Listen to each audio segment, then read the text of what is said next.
سائلكن السلام كديب وحيري نظامك وحلاقو كلا صرفته 4 أغسطس أونلاين كأه نظام كاسي محرام با محسن حرام كل نقطة شيخ bahalkan la yiraahdo foregaska dadka badankiisu ma wada yaqaanaan laakiin waa sarif imika dadku ay ku shaqaystaan oo daayar badan inay isticmaalaan bahalka isaga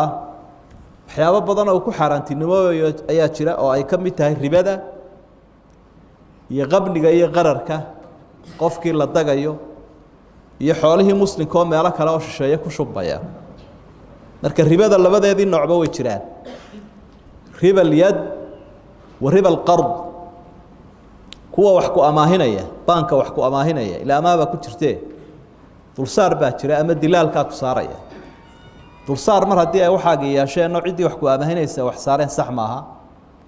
lacagta sarifka ana lama kala qaato markiiba ilbiriqsiyada lama kala qaato sida teenan electronic oo kale muddo u dhaxaysa waqtiga aad lacagti kugu soo noqonayso